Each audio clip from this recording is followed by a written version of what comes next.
ओम नमो भगवते वासुदेवाय। एक गण ने जाकर शिवजी को सूचित कर दिया, हे प्रभु, हमारी माँ आपका अपमान सहन न कर सकी और अपनी आहुति दे दी है। समाचार जब शंकर पाए, वीरभद्र करे कोप उठाए। भगवान शिवजी महाराज को क्रोध आ गया। जटा में से एक बाल निकाल कर पत्थर पर फेंका। 1000 बाह वाला वीरभद्र प्रकट हुआ और कहा कि मालिक हुक्म करो, जाओ दक्ष प्रजापति के यज्ञ का विध्वंस करो। हजारों करोड़ों की संख्या में गणों को लेकर वीरभद्र का प्राकट्य हुआ है। विध्वंस करना शुरू कर दिया। देवता भागे, ऋषि मुनि भागे। भृगु ऋषि की दाढ़ी कट गई। दक्ष प्रजापति का तो शिरच्छेद कर दिया गया। आहुति दे दी, यज्ञ निष्फल गया। बाद में ब्रह्मा जी प्रकट हुए। देवताओं ने जितना यज्ञ बचा सकते थे उतना बचाया और शांत किया वीरभद्र को। दक्ष प्रजापति तो मारा गया, अब क्या करें? देवताओं ने कहा कि हे ब्रह्मा जी, यह यज्ञ तो पूर्ण करो। यह मेरी शक्ति की बात नहीं है। यदि भगवान शिवजी प्रकट हो जाएं तो यह काम हो सकता है, मेरे हाथ की बात नहीं है। शिवजी को कहाँ ढूंढेंगे भला? देवताओं ने कहा, प्रार्थना करो तो शिवजी तुम्हें मिलेंगे। प्रार्थना करने में मैं तुम्हारे साथ हूं, लेकिन इस यज्ञ की तुमने क्यों स्वीकृति दी? अब क्या हो सकता है भला? देवता, ऋषि मुनि, संत ब्रह्मा जी के कहने से प्रार्थना कर रहे हैं। ओम शिव, हर हर महादेव। शिवजी महाराज प्रकट हुए। देवों की मांग उन्होंने पूरी की। दक्ष प्रजापति को संजीवनी दिया गया। उन्होंने प्रार्थना की और यज्ञ परिपूर्ण हुआ। जैसा कि प्रारंभ में कहा गया है, श्रीमद् भागवत के 4th स्कंद में 4 मुख्य प्रकरण हैं: धर्म, अर्थ, काम और मोक्ष। धर्म यज्ञ सप्त तंतु होता है, इसीलिए 7 अध्याय धर्म प्रकरण। 5 में कर्मेंद्रियों से अर्थ उपार्जन का रूप जैसे अर्थ का ग्रहण होता है। 5 अध्याय अर्थ प्रकरण, 5 ज्ञानेंद्रियां, 5 कर्मेंद्रियां व 11वां मन। इनसे कामना उत्पन्न होती है। काम का अनुभव होता है तो 11 अध्याय काम प्रकरण।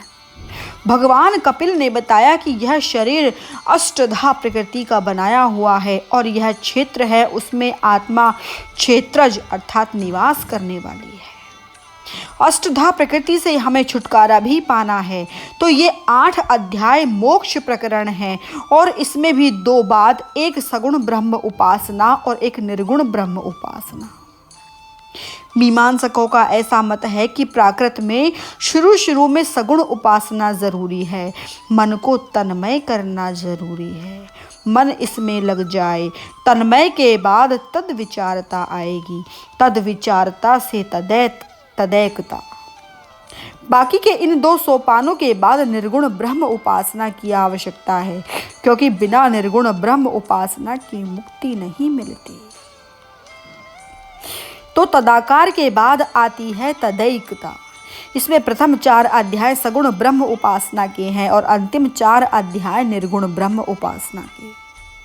अर्थ प्रकरण के 5 अध्याय गंगा के किनारे भगवान मैत्रेय चाचा विदुर को शुकाचार्य महाराज के श्रीमद् भागवत का रस का पान करा रहे हैं।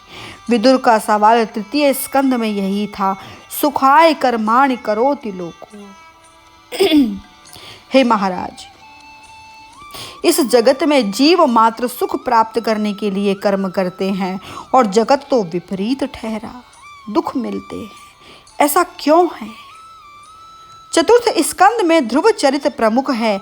यह एक कहानी है, कथा है, पर भगवान शुकाचार्य महाराज ने, वेदव्यास ने सारा वेदांत जो हमारी समझ में नहीं आता, कहानी के रूप में उत्तानपाद और प्रियव्रत। उत्तानपाद का अर्थ है ऊत आन पाद, जिसका पैर ऊपर है और माथा नीचे है। माँ के गर्भ की ही कल्पना है। माँ के गर्भ में हमारा सिर नीचे और पैर ऊपर होता है। तो जन्म से पहले ही परमात्मा ने हमें एक बोध दे दिया कि अरे मूर्ख, जब तेरा जन्म हो तब भी माथा नीचे रखना, ऊंचा मत रखना। पर हम लोगों ने आने के बाद मस्तिष्क ऊंचा रखा, झुकना नहीं सीखा। उत्तानपाद की 2 पत्नी सुनीति और सुरुचि। यह है सुरुचि यानी इच्छा। अच्छा खाना है तो खा लिया, अच्छा कपड़ा पहनना है तो पहन लिया, घूमना है तो घूम लिया, मनमानी करे, यह सुरुचि है। जीवन में संयम नियम नहीं है तो जीवन सार्थक नहीं है, जीवन निष्फल जाता है। बिना अभ्यास जीवन का कोई मतलब नहीं है। लोग अभ्यास भी नहीं करते अमुक समय के बाद। बूढ़े हो जाओ फिर भी छात्र रहने में फायदा है, शिष्य बनने में फायदा है, गुरु बनने में कोई फायदा नहीं। क्योंकि शिष्य भूल कर सकता है, गलती कर सकता है तो उसको माफ़ी मिल जाती है, लेकिन अभी तक डिग्री नहीं मिली, लाइसेंस नहीं मिला है। और यदि एक बार लाइसेंस मिल जाए, गुरु बन जाओ, तो फिर गलती करने पर दंड मिलता है। किसी का गुरु बनने की चेष्टा नहीं करनी चाहिए। अपनी आत्मा का, अपनी बुद्धि का गुरु बनो। गुरु पर तो जिम्मेदारी आ जाती है, शिष्य को कंधे पर उठाना पड़ता है, ऐसे वैसे नहीं बनते गुरु। जो नीति से जिए, शास्त्र के अनुसार जिसका जीवन बन जाए, यह सुनीति है। सुरुचि का फल है उत्तम। उनके पुत्र का नाम है उत्तम। ऊत तम यानी ईश्वर, तम यानी अंधकार। ईश्वर के बारे में जिसका अंधकार है यानी अज्ञान है, उसका नाम है उत्तम। उत्तम शाश्वत नहीं रहता, क्षणिक है। सुख बाहर से आता है इसीलिए क्षणिक है, शांति भीतर की है इसीलिए शाश्वत रहेगी। सुख की व्याख्या हर एक व्यक्ति के लिए अलग अलग है। किसी को भोजन करने में सुख का अनुभव होता है, किसी को टहलने में सुख का अनुभव होता है, किसी को एक जगह बैठे रहने में सुख मिलता है। तो सबकी सुख की व्याख्या अलग अलग है, पर यह शांति और पीड़ा ये समान है जीव मात्र पर। शांति का अनुभव सब व्यक्ति को एक प्रकार का होता है और यह जो पीड़ा है यह भी एक प्रकार की होती है। सुनीति नीति से जीती है। उसके पुत्र का नाम है ध्रुव यानी अविचल, अखंड। शांति को शाश्वत कहा गया है। शांतम शाश्वतम परमेयमनघम निर्वाण शांति प्रदम। जो स्थिर हो जाए वह शांत है। संस्कार जो भले दादा दादी बच्चों को देंगे, लेकिन वहां आप क्या देंगे? वहां तो पैसे का नाता है, प्रेम नहीं है। बालक को प्रेम चाहिए। बालक का अधिकार है प्रेम। तुम उनका यह अधिकार छीन रहे हो। बालक तो बोल नहीं सकता, उसके पास वाणी नहीं है, समझ नहीं है। बालक को अपने पास रखो और मुफ्त की रोटी नहीं खानी चाहिए। यदि रिटायर हो गए तो यह न समझें कि पहले कमाया था तो खा रहे हैं। नहीं, काम करते रहना चाहिए। घर में रहो, काम करो। यदि बहू काम कर रही है तो तुम्हारा फर्ज है इन छोटे छोटे बच्चों को रखने का। दादा दादी का प्रेम है। बच्चों को छोटी छोटी चीज खिलाए। ये दादा बच्चों को छोटी छोटी चीज इसीलिए खिलाता है कि वह चीज आधी तो छोटा बच्चा खाता है और आधी दादा खाता है। यह सच है क्योंकि मेरे पास युवा बालक आते हैं तो उनकी मनोदशा मालूम होती है मुझे। यह तो वास्तव में हो रहा है सबके घर। इसका कारण यही है कि तुमने अपने बच्चे को अलग कर दिया। अलग ना करो। गांव में पैसे नहीं लोगों के पास, नौकर घर में रख नहीं सकते, तो बालक वहीं पास में घूमता रहता है। प्रेम तो मिलता है माँ का, और जिस बच्चे को माँ का, दादा दादी का प्रेम नहीं मिला वह बड़ा होकर क्या बनेगा? राष्ट्र क्या अपेक्षा करेगा इनसे? ऐसे जीव के पास आंसुओं की व्यवस्था ही नहीं होती। प्रेम के आंसू की व्यवस्था अमीर बालक के पास हो ही नहीं सकती। बुद्ध को देखो, उनके पिता ने कितने प्रकार का प्रबंध किया कि उनके जीवन में किसी प्रकार का दुख ना हो। महावीर को देखो, इन दोनों के जीवन में आंसू की कोई व्यवस्था ही नहीं थी, दुख की कोई व्यवस्था नहीं थी। फिर भी ये दोनों महात्मा भक्ति का मार्ग छोड़कर ज्ञान मार्ग पर गए। ज्ञान मार्ग पर ही जाता है जिनके पास आंसू की व्यवस्था नहीं है, लेकिन जिनके पास आंसू की व्यवस्था है। निस दिन बरसत नैन हमारे। पहली बार जब आंख खुले तो बालक को कहो दाहिने को देखिए। एकाग्रे वसते लक्ष्मी वर मूले सरस्वती। और जब बेटा पलंग के बाहर निकले तो दाहिने चरण से, दाहिनी अंगूठे से हाथ जोड़कर धरती को स्पर्श कर धरती माता से क्षमा मांगना सिखाओ। यह दादा दादी का काम है। फिर स्नान करना सिखाओ। यह नहीं जानते कि जागते ही शुरू कर दें, बस खाना पीना शुरू कर दें। हमारे अंग्रेज लोग उठते ही शुरू कर देते हैं खाना पीना, बिना स्नान, बिना टूथब्रश, बिना दातुन, बिना शौच निवृत्त किए उठे और तुरंत खाना शुरू। और ये लोग बैड टी करते हैं, इसीलिए उनका बैड डे हो जाता है। बैड टी ना करो बेटा।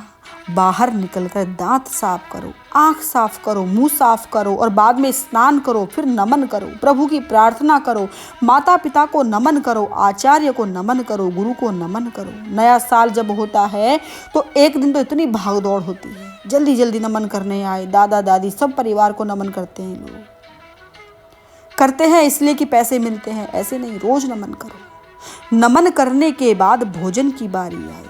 अन्नपूर्णे सदा पूर्णे शंकर प्राण वल्लभे। मेरी ज्ञान मेरी बुद्धि पूर्ण हो, मुझे भक्ति मिले, वैराग्य मिले, इनकी वृद्धि हो जाए, इसीलिए हे अन्नपूर्णे, हे माँ जगदम्बा, मुझे तू अन्न दे। और अब तुम्हारा चाय और टोस्ट या बच्चे को सिखाओ। बचपन में किया होगा तो करेगा, नहीं तो वह 18-20 साल का होने पर थप्पड़ मारेगा तुम्हें। इतना करो, अपने बालक को संस्कार दो, मैं भारतीय हूँ, मैं हिंदू हूँ, यह इनमें होना चाहिए। दादा दादी का यह काम है। इतना करोगे तो बहू बहुत प्रसन्न होगी। खिचड़ी में 2 चम्मच घी अधिक मिलेगा। सुनीति और सुरुचि। एक बार ये उत्तानपाद महाराज अपने सिंहासन पर बैठे हुए थे। सुरुचि पीछे खड़ी हुई है। उनके पुत्र उत्तम को प्रेम कर रहे थे। सुनीति तो प्रिय नहीं है। नीति से कमाना, नीति से जीना किसी को प्रिय नहीं है भाई। जल्दी से पैसा हाथ आ जाए तो किसी को मेहनत मजदूरी ज्यादा नहीं करनी पड़ेगी। उसी साल ध्रुव का आगमन हुआ और उनकी भी ऐसी इच्छा हुई कि हम भी अपने पिता की गोद में जाकर बैठें। दौड़कर आए और ऊपर जाकर बैठने लगे तो सुरुचि ने आंख दिखाई और कहा, अरे कहाँ जा रहे हो भाई? बोले, पिता की गोद में मुझे भी बैठना है। बोली, नहीं, अभागी माँ के पेट से जन्म हुआ है, नहीं बैठने दूं मैं तुझे, भाग यहाँ से। यदि पिता की गोद में तुझे बैठना है तो पहले प्रभु की प्राप्ति कर ले। उनके पास वरदान मांग कि मेरा अगला जन्म सुरुचि के पेट से हो और मैं ही तुझे इस गद्दी पर बैठा सकती हूँ। सवाल यह है कि यहाँ उत्तानपाद कुछ क्यों नहीं बोले? वो तो पति है। रुचि यानी व्यसन में जो व्यक्ति फंसता है वह कुछ बोल नहीं सकता। कुछ समय तक तुम व्यसन के मालिक हो और अमुक समय के बाद व्यसन तुम्हारा मालिक हो जाता है। सिगरेट पीने वाले हो, शराब पीने वाले हो तो अमुक समय के बाद इनके बिना चलता ही नहीं इनका। इसका मतलब यह हुआ कि तुम मालिक नहीं हो, यह व्यसन तुम्हारा मालिक हो गया है। शुरू में आदमी फैक्ट्री दुकान करता है कि मैं मालिक हूँ, पर अमुक समय के बाद वही मजदूर हो जाता है। वह बिजनेस का, धंधे का मजदूर हो जाता है। हर एक का यही अनुभव होता है। औरतों को अधिक होता है, आदमी लोग कुछ कम होते हैं। ये सब नौकर हैं, मालिक किसका? कौन किसका मालिक? छुटकारा नहीं मिलता। उत्तानपाद कुछ बोल नहीं सके क्योंकि ये रुचि में फंसे थे। देखो, पत्नी को प्रेम करना अच्छी बात है, पर अति से उनकी आसक्ति और अति से उनके अधीन रहना पाप के बराबर है। पत्नी का कहना मानना चाहिए, उनकी मांग पूरी करनी चाहिए, यह पुरुष का धर्म है। लेकिन उनके बस, उनके अधीन हो जाओ, यह ठीक नहीं है। अब महिलाओं की बात आई तो यह भी हम कह दें, जो नारी अपनी पति को विषय भोग में ही रत रखे वह पत्नी नहीं, उनकी दुश्मन है। पुरुष अधोगति की ओर जा रहा है। अपने पति को व्यसन से, गलत रास्ते से हटाकर रोक दें, इनका नाम है पत्नी। लेकिन जो नारी अपनी युक्ति से, बुद्धि से, बल से धर्म की ओर ले जाए, इनका नाम है धर्म पत्नी। एक पत्नी है, दूसरी धर्म पत्नी है, इतना फर्क है। लेकिन जो व्यसनों में, व्यय योग में, भोग में उनको डुबो दे तो वह पत्नी नहीं होती है, दुश्मन है उसकी। नारी शक्ति है, जो चाहे कर सकती है। सामान्य दृष्टि से पुरुष पत्नी के अधीन होते हैं, वैसे तो पत्नी का धर्म है कि सही रास्ते पर उनको ले जाए। शिकायत आती है कि हम लाख कोशिश कर रही हैं पर ये मानते ही नहीं। निराश ना हो, करते रहो, आज नहीं, कल नहीं, परसों नहीं, फल अवश्य मिलेगा। जब ठोकर लगेगी पतिदेव को तो लाइन में आएगा ही, और जबरदस्ती भी ना करें, जबरदस्ती से काम करेगा ही नहीं वह। श्रीमद् भागवत की सुरुचि और रामचरितमानस के प्रताप भानु, इन दोनों ने परमात्मा की सत्ता के सामने ललकार किया।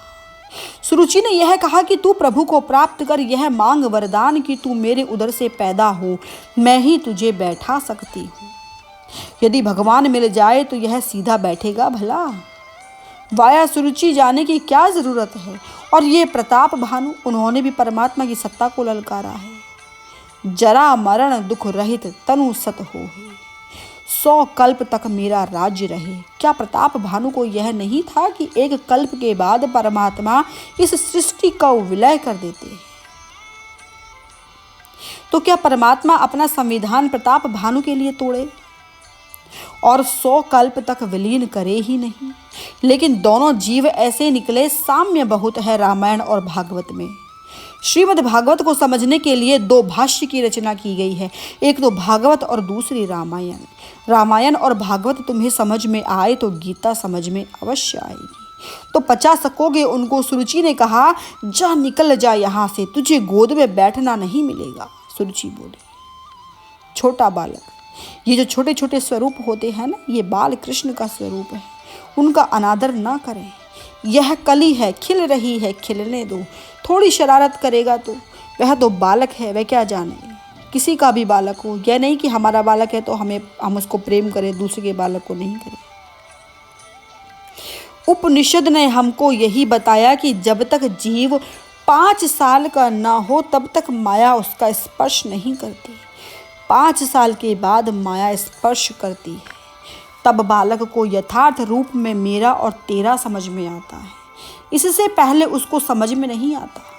और जब तक माया ने स्पर्श नहीं किया तब तक वह हमारे ठाकुर का स्वरूप है। किसी बालक को देखो तो तुम्हें इसमें राधा के स्वरूप का दर्शन होना चाहिए, कहीं पर तुम्हें इन बाल गोपाल का दर्शन होना चाहिए। गोपाला देवकी नंदन गोपाला, नंदलाला नंदलाल जसुमती नंदन। होंठ फड़फड़ होते रहे, आंख में से आंसू और लंबे लंबे सांस लेते हुए अपनी माँ सुनीति के पास आए ध्रुव। माँ ने पूछा, अरे बेटा क्या हुआ? क्या तू गिर गया? चोट लग गई तुझे? किसी ने कुछ कहा क्या? बालक जैसा देखते हैं, जैसा सुनते हैं, वैसा वैसा बता देते हैं। इनमें छल कपट नहीं होता। संत और बालक दोनों की भूमिका एक है। संत में कोई छल कपट नहीं होता, बालक में कोई छल कपट नहीं होता। संत में कोई अहंकार नहीं, बालक में ऐसी चीज नहीं, वस्तु नहीं, विषय नहीं कि अहंकार करे। सवाल तो यही है कि हमारी यात्रा तो इतनी ही है कि एक बार युवा हो जाने के बाद, गृहस्थी बनने के बाद हमें दोबारा बालक बनना है। बालक यानी स्वरूप बालक का नहीं, हमारा मन निर्मल हो जाए, चमन हो जाए, अमन हो जाए, बालक बन जाए। इसीलिए हमारे गोस्वामी जी ने जहाँ जहाँ अपना परिचय दिया तो बालक के रूप में दिया उन्होंने। मैं बालक हूँ, जो बालक कह तो तरी बाता, सुनि मुदित मन पितु अरु माता। सीताराम को माता पिता कहा उन्होंने, मैं बालक हूँ, मेरी तोतली बालक जैसी भाषा है। और तोतली भाषा सुनकर माता पिता तो प्रसन्न ही होते हैं। जिनकी सांसों में 4 वेद है, वे ही स्वामी जी कहें कि इनके सामने मैं क्या स्तुति करूं, क्या स्तवन करें हम। बालक बनो, प्रभु के पास बालक बन जाओ। संसार के सामने बालक मत बनना। बालक बन जाओगे तो लोग फायदा उठाएंगे। संसार में अति कोमल, अति निर्मल बनना भी ठीक नहीं है। बहुत सरल स्वभाव जिनका होता है ना, तो लोग उनको कमजोर समझते हैं और उनका फायदा उठाते हैं। संसार में थोड़ा आगे कभी प्रसंग आएगा समुद्र मंथन का, तो भगवान ने देवताओं को भी छल कपट करने की बात बताई। कभी कभी करना पड़ता है। तुम्हारा व्यवहार इतना कोमल, इतना निर्मल ना हो जाए कि लोग तुम्हारा फायदा उठाएं, लेकिन भीतर से बालक बन जाओ प्रभु के पास। युवा और ज्ञानी पंडित बनने में फायदा नहीं। बालक बनकर यदि भूल की तो माफी के पात्र हो तुम। एक बार ज्ञानी पंडित बने और यदि गिर गए तो लोग तुम्हारी टीका करेंगे कि इतना बड़ा महात्मा होकर भी गिर गया। अरे क्या हुआ तुझे? तो बालक ने कह दिया कि माँ, मेरी दूसरी माँ ने यह कहा कि तू अभागा है, तू कम नसीबी है। क्या यह बात सत्य है? बेटा, हाँ, तेरे पिता को मुझे पत्नी कहने में शर्म आती है तो अभागी के पेट से मेरा जन्म हुआ। हाँ बेटा, यह दूसरी माँ होती तो कुछ और शब्द बोलती। ध्रुव ने कहा कि यदि तुझे पिता की गोद में बैठना है तो प्रभु की प्राप्ति कर ले, जंगल में चला जा और मेरे उदर से जब तू जन्म लेगा तब मैं तुझे गद्दी पर बैठा सकती हूँ। क्या माँ यह बात सत्य है? बोली, हाँ बेटा, यदि तेरी दूसरी माँ ने यही कहा कि प्रभु की प्राप्ति कर ले तो इसमें कोई बुरी बात नहीं बताई। इसका नाम है सुनीति। अपने बालक को कुसंस्कार नहीं देती। एक अच्छी माँ यदि संस्कार देने वाली होती है तो हजारों करोड़ों शिक्षकों का काम कर देती है। अपने पुत्र को कोई गलत संस्कार ही नहीं देती, सही रास्ता बता रही है कि तेरी दूसरी माँ ने सही ही कहा है। तो माँ, भगवान कहाँ है? उनको मैं कहाँ ढूंढूं? कहाँ उनकी प्राप्ति होगी? अब यह छोटा बालक क्या समझाए उसको? बुद्धि देखिए इसकी कैसी है। बेटा, वह जो जंगल में मिलता है। तो माँ, मैं जाऊं? एक इकलौता बेटा है, कैसे कहे? प्रभु का तो सहारा नहीं है, अब इन्हीं पर तो जी रही है, फिर भी कह दिया जा बेटा। तू प्रभु की प्राप्ति करने जा रहा है, तुझे मेरा आशीर्वाद है, तुझे भगवान मिलेगा। भाई बहन, जिसको माँ का आशीर्वाद मिल गया तो भगवान प्राप्ति के बीच कोई ऐसी ताकत नहीं कि उसे रोक सके। भगवान को भी अपना संविधान तोड़ना पड़ता है। माँ नहीं, साक्षात परमात्मा की प्रेम का घनीभूत स्वरूप है। माँ दूध पिलाती है, प्रेम पिलाती है और पोषण पदार्थ से नहीं, प्रेम से ही होता है।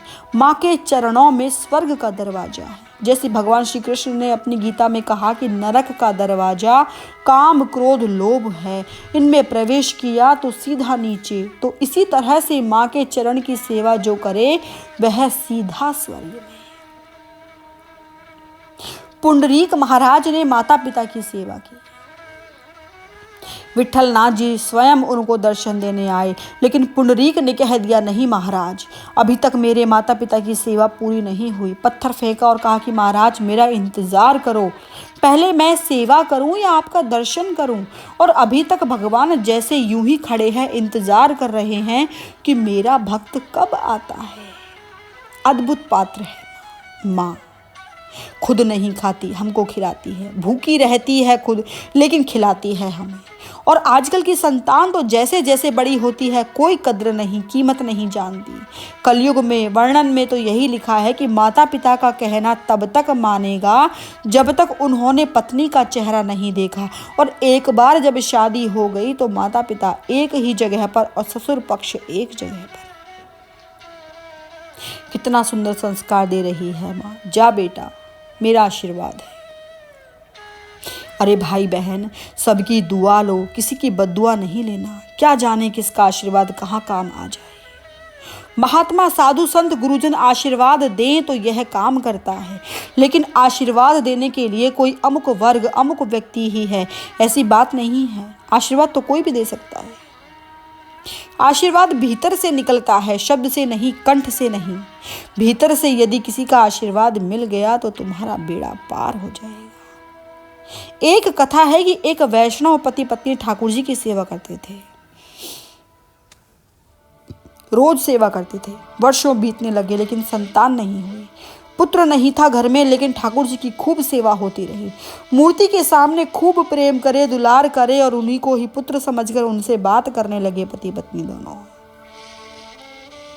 जय राधा माधव कुंज बिहारी।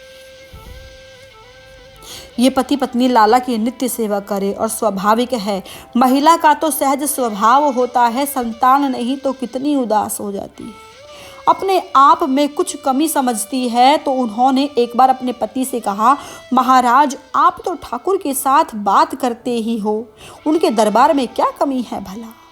उनको कहो ना कि हमें एक पुत्र दे दे, हमारा काम हो जाए। बोले, देवी, हमारे भाग्य में होता तो ठाकुर दे देते, अब क्यों? नहीं, आप नहीं जानते, मैं महिला हूँ, औरत हूँ, आप नहीं जानते हमारी बात। कह दो ठाकुर को हमें एक पुत्र दे दें। पति ने कहा ठीक है, हम प्रार्थना करेंगे। दूसरे दिन सवेरे पति पत्नी सेवा कर रहे थे और ठाकुर जी से बात करते करते उन्होंने कहा कि महाराज, मैं मानव हूँ, आप देव और हमारा सहज स्वभाव है मांगना। आप कहो तो हम मांगे। मेरा आपके साथ ऐसा नाता नहीं, लेकिन मेरी पत्नी उदास है। मेरे घर में कोई भिक्षुक नहीं आता महाराज। मेरे घर में जो गायें हैं वो दूध नहीं देती। आपके पास कोई कमी नहीं है, मुझे एक पुत्र प्रदान करो ना। मेरा घर हरा भरा हो जाएगा, एक संतान दे दो। ठाकुर जी ने जवाब दिया, देखो भाई, तुम्हारे भाग्य में पुत्र है ही नहीं, मैं क्या करूं। महाराज, क्या कमी है आपके पास, एक पुत्र दे दो ना। भगवान ने कहा, एक शर्त। कौन सी महाराज। पुत्र मैं तुम्हें दूं, पर उसकी शादी कभी नहीं करवाना। यदि उसका लग्न हुआ, शादी हुई, तो जिस दिन वह शादी करके आएगा तो 12 बजे तुम्हारा पुत्र मर जाएगा। शादी नहीं करवाना। ठीक है महाराज। बोले महाराज, हम शादी नहीं करवाएंगे, पुत्र तो दे दो। प्रभु ने मांग पूरी कर दी। भगवान की कृपा हुई। 10 महीने के बाद एक सुंदर बालक का जन्म हुआ। बहुत प्रसन्न हो गए पति पत्नी। ठाकुर जी को बार बार याद करते कि महाराज, आपने हमारी मनोकामना पूर्ण कर दी। लेकिन पूर्णिमा के चंद्रमा की तरह दिन प्रतिदिन यह बालक बड़ा होने लगा। पठन पाठन किया गया, शिक्षा दीक्षा दी और रोज सेवा करते रहे, रोज पूजा करते रहे कि ठाकुर जी की मेहरबानी से हमारे घर में पुत्र आया है। यह बेटा जवान हुआ, 20 साल का हुआ ना, तो सहज स्वभाव है महिला का। तो उन्होंने पतिदेव से बात की कि हम शादी क्यों न करवाएं अपने बेटे की। पुत्र वधू आएगी, हमारी सेवा करेगी, पोता आएगा। देवी, आपको याद नहीं, ठाकुर जी ने कहा था कि हम शादी नहीं करेंगे। बोली, नहीं, आप नहीं जानते महिला का स्वभाव। शादी नहीं करवाएं तो बहू कहाँ से आएगी। मुझे सास बनना है, हमारे बालक की शादी करवाओ। नहीं देवी, तुम नहीं जानती हो कि वह 12 बजे मर जाएगा। बोली, नहीं, परमात्मा ने इतनी तो हम पर कृपा की, तो क्या वह हमारे बेटे को छीन लेगा। नहीं मारेगा, आप चिंता ना करें। बोले, नहीं देवी, लेकिन महिला ने जबरदस्ती की। तो पति ने कहा ठीक है। एक दूसरे वैष्णव परिवार में सुंदर कन्या के साथ इस पुत्र का नाता हुआ। वैष्णव जानते थे कि यह सब गलत हो रहा है, लेकिन यह बाई मानी ही नहीं। लग्न का मुहूर्त आया। सब संबंधियों को, परिवारजनों को निमंत्रित किया गया। वैष्णव समझ गया कि बस अब थोड़े दिनों की यह बाजी है जो अब हाथ से जाने वाली है, और यह समझती नहीं। पुत्र को तो पता नहीं कि मेरे भाग्य में क्या लिखा है। वैष्णव जानता है कि शादी करके जब वह आएगा तो 12 बजे मर जाएगा। लग्न मंडप हुआ, सब आए, लग्न की विधि हुई। सवेरे 10 बजे दूल्हा के रूप में पुत्र अति सुंदर। वैष्णव को विचार आया कि आज तो 12 बजे मरने वाला है। यह मरे, इससे पहले पूरे गांव वालों को एक बार मैं भोजन करवा दूं, एक लंगर लग जाए, कम से कम इनके हाथ से अन्नदान हो तो जाए मरने से पहले। पत्नी बावरी हो गई, मेरे घर तो बहू आएगी। 11 बजे लग्न विधि पूर्ण हुई। बारात की विदाई। 11:30 बजे बारात घर आई। पुत्र वधू घर आई। बड़ी सी हवेली, सुख संपत्ति तो थी ही। तीसरी मंजिल पर इस बहू को 11:30 बजे पहुंचाया गया, और वैष्णव के मन में जो यह विचार था कि सारे गांव वालों को हम भोजन करवा रहे हैं, तो भोजन की व्यवस्था में यह दूल्हा अपने आप लग गया कि मैं भी कुछ सेवा करूं। 11:45 का समय। माँ तो बावरी, यह तो भूल गई, और वैष्णव ने सोचा कि चलो 15 मिनट का समय है, मैं ठाकुर के पास जाकर थोड़ी प्रार्थना करूं। यदि भाग्य बदलना है तो वही कर सकता है, बाकी तो 15 मिनट में मेरे हाथ में से बाजी जाने वाली है, और जब जाएगी तो इस पुत्र वधू को मैं क्या मुंह दिखाऊंगा, जब मैं जानता हूं तो। लंगर लग गया, एक के बाद एक सब लोग बैठ गए। हुआ यह कि उसी गांव में जब आसपास वालों को पता चला कि आज गांव वालों को भोजन मिल रहा है, तो कुछ भिखारी लोग, कुछ भिक्षुक लोग, कुछ खाना बदोश लोग, जिनका कोई घर बार नहीं, 15-20 की संख्या में आए कि आज यहाँ रोटी मिलेगी दोपहर को। इनमें एक बाई थी सगर्भा। जन्म का समय बिल्कुल तैयार था, आने का टाइम था, बस कुछ क्षणों में बालक का जन्म होने वाला था। तो ये 20 लोग आए और कहा कि हमें भी भोजन दो। तो पुत्र ने देखा कि देखो, यहाँ सबको ठीक प्रकार से भोजन मिल जाएगा। अभी जो लंगर लगी है उन लोगों को तो भोजन हो जाने के बाद में आपकी बारी आएगी। 10 मिनट बाकी थे, आप इंतज़ार करिए, बैठो, 5 मिनट बाद में आप ही की बारी है। 12 बजने की तैयारी, वैष्णव अपने मंदिर में बैठा है। पुरुष तो जानता है कि कुछ मिनट में सब बंद होने वाला है। दरवाजा बंद कर दिया उन्होंने। पत्नी से कहा कि 12:05 पर मुझे बाहर बुलाना, तब तक मेरे मंदिर में कोई न आवे, मैं मेरे प्रभु की प्रार्थना कर लूं। श्री कृष्णम शरणम मम।